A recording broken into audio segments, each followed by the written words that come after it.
New Mind punya New Economic Model atau cara menjalankan ekonomi negara berdasarkan Modern Monetary Theory atau MMT yang sejak tahun 1972 dipakai di Amerika dan sejak tahun 1989 dipakai di Tiongkok berdasar ilmu dari Profesor Michael Hudson. Ada beberapa poin yang akan dilakukan di dalam mempraktekkan New Economic Model yang akan membuat Indonesia menjadi negara superpower, yaitu 1.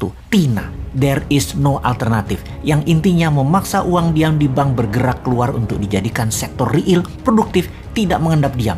Uang deposito dan tabungan oleh pemilik dana diambil dari bank dan diinvestasikan. Cara memaksanya dengan bunga bank deposito 0%. Itulah tidak ada pilihan lain kecuali mengaktifkan uang di bank keluar menjadi lebih produktif. 2. Gold-based transaction. Hal ini tidak perlu dijelaskan lagi. Selain rupiah sebagai alat bayar, maka gramasi emas dijadikan alat tukar yang sah di Indonesia. Kuantitatif easing.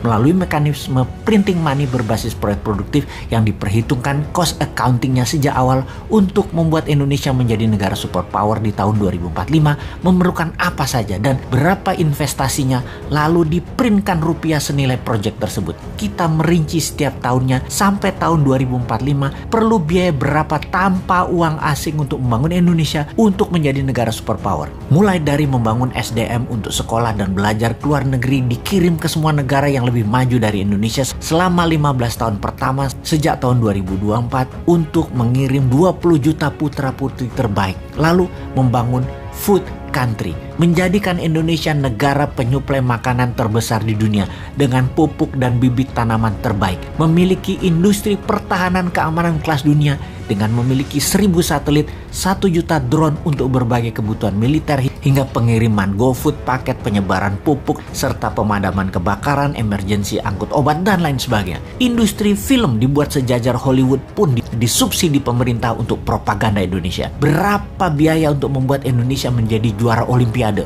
Berapa biaya untuk Indonesia menjadi juara World Cup sepak bola? Dan itu dirinci. Kemudian untuk membuat berbagai daerah berkurang kendaraan pribadinya hingga 20%, untuk lalu lalang dengan menyediakan transportasi publik berbasis listrik secara massal di seluruh wilayah Indonesia gratis, sarana kesehatan rumah sakit gratis hingga tingkat kecamatan dan desa, dan menjadikan semua sumber daya alam mineral dikelola dari tambang hingga industri tengahnya, midstreamnya, hingga hilir akhirnya menjadi bahan jadi 100% dibuat di tanah air, hingga bursa mineral spotnya pun ada di tanah air. Berapa biayanya itu semua? Industri baterai dan energi non-fossil oil akan dihitung semua berapa biayanya, dan semua itu akan dibuat menjadi landasan cetak uang berbasis proyek yang nilainya bisa 10 kali APBN nasional per tahunnya, yang naik 30% per tahunnya hingga tahun 2045. Inilah visi 2045 di mana Indonesia pada saat 100 tahun yang disebut Indonesia Emas, karena Indonesia menjadi negara superpower sejajar dengan Tiongkok dan sejajar dengan Amerika. Kedepan setelah visi 2045 ada visi 2070. Di tahun 2070 Indonesia telah menjadi pemimpin dunia untuk berperang melawan perubahan cuaca dan melawan globalis cabal yang pastinya akan membuat Indonesia sejak tahun 2070 menjadi pemimpin dunia yang membawa dunia ini damai selama 1000 tahun ke depannya. Indonesia membuat manusia bisa tinggal dan hidup di planet lain, bisa menemukan bumi-bumi yang lain yang bisa ditinggali di galaksi lain. Usia manusia bumi rata-rata 150 tahun, bahkan masih bekerja hingga rata-rata di usia 120 tahun. Indonesia akan memimpin dunia sekali lagi sejak tahun 2070, mengayomi populasi 12 miliar manusia yang sehat, damai, dan sejahtera. Visi awal tahun 2024, pemimpin Indonesia adalah dari kaum New Mind. Pertanyaannya, bagaimana agar visi 2045 dan visi 2070 ini diterima?